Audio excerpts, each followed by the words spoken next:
जन्मान्तरेत् भवेत् पुण्यं ततो भागवतं लभेत्। जन्मान्तरेत् भवेत् पुण्यम ततो भागवतम लभेत। भागवत कथा जीवन में कब आती है? जब जन्मांतरेत भवेत पुण्यम होता है। मतलब समझ में बात नहीं आई। जन्मांतरे, जन्म जन्मांतर, कल्प कल्पांतर, युग युगांतर के जब पुण्य इकट्ठे होते हैं, संसार के जितने भी पुण्य हैं, जितने भी तीर्थ हैं और चारों वेद, छयों शास्त्र, जितने भी पुराण हैं, जितने भी यज्ञ हैं, उन सब का सुनने का क्या फल है? जितनी भी नदियां, जितने भी सागर, जितने भी कर्म करे जाएं, जितने भी पुण्य कर्म करे जाएं, उन सब के करने का पुण्य क्या है? उन सब के पुण्य कर्म का क्या फल है? भागवत की कथा को श्रवण करना। दुनिया में जितने भी पुण्य हैं, जितनी भी नदियां हैं, जितने भी समुद्र हैं, जितने भी यज्ञ हैं, सबको करने का जो पुण्य है वह क्या है? भागवत की कथा को श्रवण करना। और भागवत की कथा को श्रवण करने का क्या फल है? भागवत की कथा को श्रवण करने का फल है भगवान से ही मिल जाना, भगवान का ही हो जाना। ये भागवत की कथा को सुनने का फल है। जाने बिना ना होए प्रतीति, बिना प्रतीति होए ना प्रीति। जब तक हम किसी को जान नहीं लेते तब तक उससे हमारा प्रेम नहीं होता, उसका महत्व समझ में नहीं आता। इसीलिए भागवत की कथा में सबसे पहले महत्व आता है। एक बार की बात है, व्यास जी महाराज जो हैं बड़े उदास थे, सरस्वती नदी के तट पर उदास थे। और मन में उदासी का कारण जब नारद जी ने पूछा, अरे वेद व्यास जी महाराज, आपने तो सभी वेद पुराणों की रचना करी, लेकिन फिर भी आपके मन में इस प्रकार की उदासी है। अगर आपके मन में ही उदासी रहेगी तो संसार का क्या होगा? संसार तो दुख के समुद्र में डूब जाएगा। अतः हे प्रभु, हे गुरुदेव, आप ये बताएं कि आपके मन में उदासी का क्या कारण है? जब इतना कहा तो वेद व्यास जी ने क्या कहा? वेद व्यास जी ने कहा, क्या बताएं, हमने अपने जीवन में वेदों की भी रचना कर दी। पांचवा वेद जिसे कहा गया महाभारत, जिसमें 1,00,000 श्लोक हैं, ऐसी महाभारत की भी रचना कर दी। और तो और क्या बताएं नारद जी, हमने तो 17 पुराण रच दिए।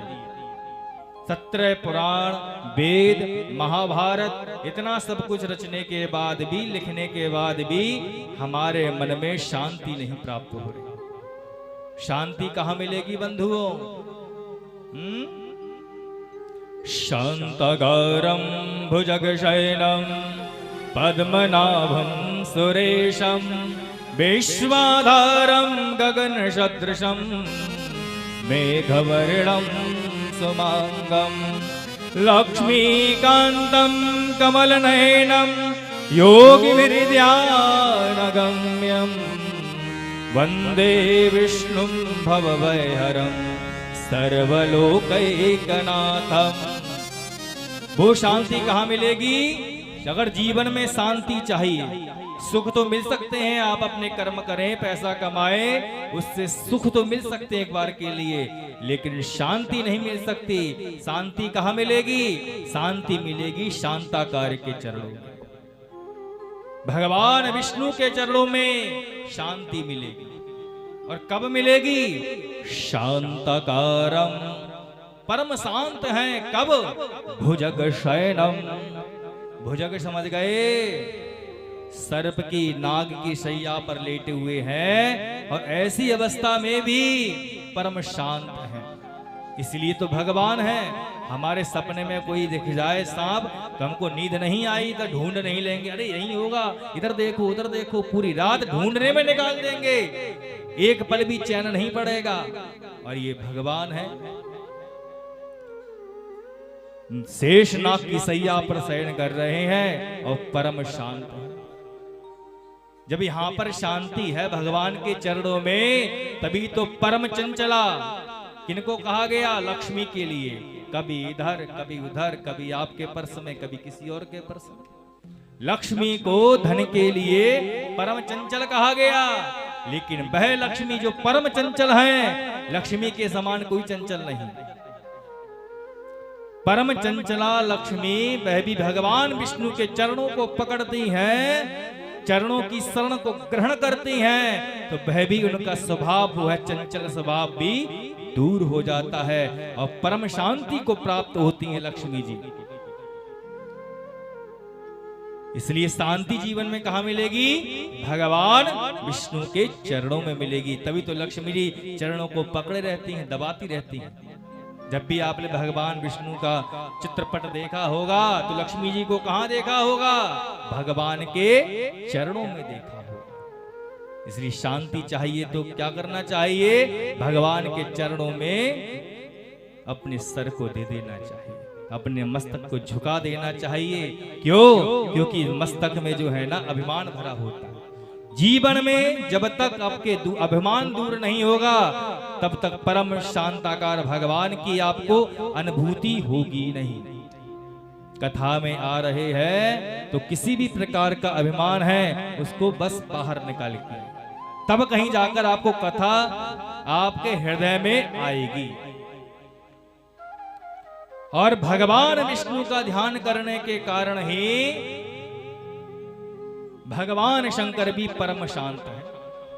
तभी तो कहा गया शांतकारम शिखर शयनम नीलकंठम सुरेशम विश्वाधारम स्फटिक दर्शनम सुप्रवर्णम शुभांगम गौरीकांतम त्रितयनयनम योगिभिर्ध्यानगम्यम वंदे शंभुं भवभयहरं सर्वलोकैकनाथा।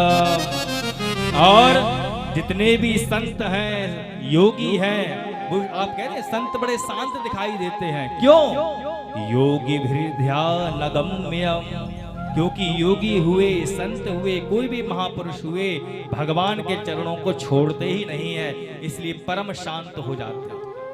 जो परमात्मा के चरणों से दूर है उसके जीवन में तो चिंता रहेगी, लेकिन परमात्मा के जो चरणों से लिपटा हुआ है उसके जीवन में तो चिंतन ही होगा। नारद जी